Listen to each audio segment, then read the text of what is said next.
नमस्कार मित्रों, स्वागत है आपका यूथ एग्रीकल्चर के एक और नए एपिसोड में। मित्रों, आज हम बात करने वाले हैं एक बार फिर से बैगन के फसल के बारे में। ये सर्दी का महीना है, खास करके दिसंबर का लास्ट समय चल रहा है और इस टाइम में लगभग बैगन अपने मध्यकालीन समय में आ चुका है। मतलब आधा अवधि लगभग इसका समाप्त हो चुका है। ये लगभग मार्च तक जाते जाते इसका फलन समाप्त हो जाएगा और इसके जगह पे किसान बंधु कोई अन्य फसल लगा देंगे। तो इस वक्त में, इस समय में, चूँकि ये बैगन के लिए काफ़ी क्रूशियल मोमेंट होता है, इस टाइम में काफ़ी किसान के बैगन का फलन कम हो जाता है। वो क्यों कम होता है और उसके लिए किसान बंधु को क्या करना चाहिए, आज इसी मुद्दे पे बात करेंगे। क्योंकि इस वक्त में बैगन में एक तो सबसे पहले जो बीमारी आती है वो होता है पाला मारने का। क्योंकि जब ठंडी का प्रकोप ज़्यादा होता है तो उसमें होता क्या है कि उस ठंड के वजह से बैगन के पत्ते पीले पड़ जाते हैं और झड़ने शुरू हो जाते हैं, उसका फलन रुक जाता है। जैसे कि आप देख सकते हैं कि यहाँ पे भी इस बैगन में भी कुछ ऐसा हुआ है। ये जो पत्ते हैं धीरे धीरे पीले पड़ रहे हैं। ये मित्र बंधु, ये दो कारण से होता है। एक तो पाला पड़ने की वजह से और दूसरी वजह ये होती है कि इसमें रेड माइट लग जाते हैं। जो लाल मकड़ियाँ होती है वो रेड माइट इसमें लग जाते हैं। अगर वो काफ़ी छोटे होते हैं, हालांकि वो दिखाई तो ऐसे नहीं पड़ते हैं, काफ़ी गौर से देखने पे दिखाई पड़ते हैं। अगर कैमरा में समझ में आ जा रहा हो तो वो दिखते हैं और काफ़ी छोटे छोटे, वो काफ़ी तेज़ गति से चलते हैं। अगर आपके भी खेतों में ऐसा प्रॉब्लम है कि पीले पड़ रहे हैं और रेड माइट लगने के बाद एक और चीज़ होता है, बैगन आपका हार्ड होने लगता है, नरम नहीं रहता है। दूसरी प्रक्रिया ये होती है कि बैगन फटने लगते हैं। जैसे कि आप देख सकते हैं यहाँ पे ये जो बैगन है काफ़ी हार्ड हो गया है। इसको तो चिड़िया ने खाया है, लेकिन बैगन जो है फटने लगता है कुछ इस तरह से। ये जो चीज़ आप देख रहे हैं, ये आखिर ऐसा क्यों होता है? काफ़ी किसान बंधु का ये सवाल होता है कि इस तरह से बैगन होता क्यों है। तो ये तो एक रेड माइट के वजह से भी होता है और सर्दी के महीना में भी ये बीमारी आता है। बोरॉन की कमी से भी ये समस्या बैगन में देखने को मिलता है। तो इसके लिए किसान बंधु सर्वप्रथम बिना कुछ सोचे आप अपने खेतों में डायनामाइट या फिर ओमाइट का प्रयोग अपने खेतों में करें। उससे रेड मकड़ी मर जाती है।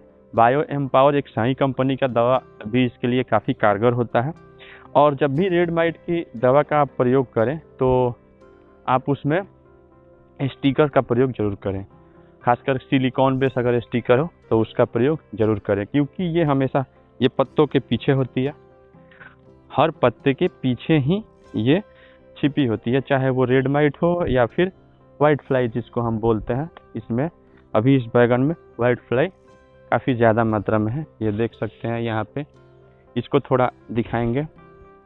यहाँ पे वाइट फ्लाई काफ़ी ज़्यादा मात्रा में है। ये छोटे छोटे वाइट फ्लाई जो है, इसको अगर सुबह के टाइम में आप, ये कम हो जाती है और जैसे जैसे धूप निकलता है इसकी मात्रा बढ़ने लगती है। इसको ऐसे मारेंगे तो ये जैसे धूल उड़ता है वैसे ये उड़ती है। ये रस सोखने का काम करती है और पत्तों की जो हरियाली होती है उसको चूसती है, उसको ख़त्म करती है और पत्ते जालीदार बना देती है। जैसे कि अभी इसमें शुरुआत है, इसका उपचार जल्दी नहीं किया जाए तो ये काफ़ी जल्दी फैल जाएंगे और बैगन को पूर्ण रूप से फलन इसका पूर्ण रूप से रुक जाएगा। काफ़ी ज़्यादा क्षति पहुंचाती है ये बैगन के फसल को। इसके लिए किसान बंधु को इमिडाक्लोप्रिड का अगर इस्तेमाल करते हैं वाइट फ्लाई के लिए तो वो ख़त्म हो जाती है। आप देखें कि अगर रेड माइट और वाइट फ्लाई दोनों साथ में है तो निश्चित रूप से डायनामाइट या फिर धानुका कंपनी का जो ओमाइट है, ये दोनों अगर आप स्प्रे में लाते हैं, स्प्रे में यूज करते हैं 30 ml पर टंकी के हिसाब से, 30 ml यानी कि 1 ml आप 1 लीटर पानी में 2 ml दवा इसका प्रयोग में लाते हैं तो इस बीमारी से राहत मिलेगी। और तीसरे चौथे दिन आपको देखने को मिलेगा कि आपका बैगन का रिजल्ट जो है वो काफ़ी अच्छा है। एक बार फिर से बैगन हरा होने लगता है। उसके तुरंत बाद आप इसमें बोरॉन का प्रयोग कर सकते हैं। और पाला से बचने के लिए आप इसमें मैनकोजेब M45 के नाम से जो दवा मार्केट में उपलब्ध है, या फिर आपको मेटालेक्सिल हो गया, कॉपर ऑक्सीक्लोराइड हो गया, इन सभी दवाओं का लक्षण अनुसार, याद रखें लक्षण अनुसार, अगर आपके खेत में पाला का प्रकोप नहीं है तो फिर आप उसमें एक एंट्राकॉल नाम की दवा आती है जो काफ़ी अच्छी है, या फिर M45 किसी भी अच्छी कंपनी का लेकर के और उसका स्प्रे आप अपने में करें।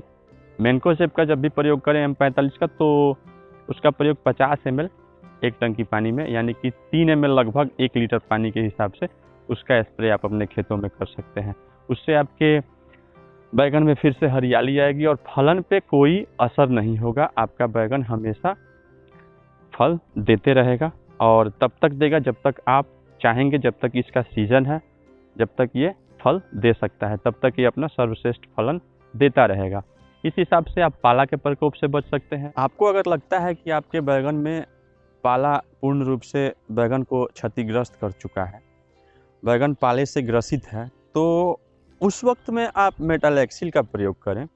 मेटालेक्सिल साथ में मैनकोजेब दोनों की मिश्रण में कुछ दवाएं मार्केट में आती है, जैसे IIL कंपनी में हाइमिल नाम की दवा आती है, या फिर अन्य बहुत सारी कंपनियों में मेटालेक्सिल और मैनकोजेब दोनों का मिश्रण आता है। उसके साथ पे आप टैगमाइसिन जो कि स्ट्रेप्टोसाइक्लिन है, उसका प्रयोग आप कर सकते हैं अपने खेतों में। और इन दोनों के मिश्रण के स्प्रे से आपको अपने खेतों में पाला रोग से निजात मिलेगा। बैगन पाले रोग से जो ग्रसित बैगन है उसमें काफ़ी सुधार देखने को मिलेगा और 1 या 2 स्प्रे के पश्चात आपका बैगन फिर से पुराने रूप में आ जाएगा। पाले से बचने के लिए आप सल्फर का भी प्रयोग कर सकते हैं। WDG सल्फर का अगर 50 ग्राम की मात्रा पर टंकी में 3 ग्राम आप 1 लीटर पानी में अगर उसका इस्तेमाल करते हैं तो वो आपके बैगन के लिए काफ़ी सूटेबल होगा और पाले से आपके बैगन को या किसी अन्य फसल को भी पाले से बचाएगा। पाला से बचने का एक और जो सबसे अच्छा उपाय है किसान बंधुओं को, वो है कि आप हमेशा 20 दिन के अंतराल पे अपने बैगन में पानी अवश्य दें। याद रखें, पानी बैगन के खेतों में गर्मी के मौसम से ज़्यादा सर्दियों में देना चाहिए, क्योंकि जब हम पानी को देते हैं तो वो नीचे से ऊष्मा प्रवाह करती है, गर्मी देती है और वो बैगन को पाले से बचाती है। रेड माइट की समस्या के लिए मैंने आपको बताया डायनामाइट का प्रयोग, या फिर ओमाइट, या फिर साई कंपनी की बायो एम्पावर जो दवा आती है, वो सारी कारगर है रेड माइट के लिए। वाइट फ्लाई के लिए आप इमिडाक्लोरापिड का प्रयोग कर सकते हैं, या फिर एसिटामिप्रिड 20% का भी प्रयोग आप वाइट फ्लाई के लिए अपने खेतों में कर सकते हैं। उसका भी डोज 2 ml 1 लीटर पानी में होगा। तो इस हिसाब से अपनी बैगन का सुरक्षा करें। बैगन अभी के समय में किसान बंधुओं के लिए काफ़ी फायदेमंद है।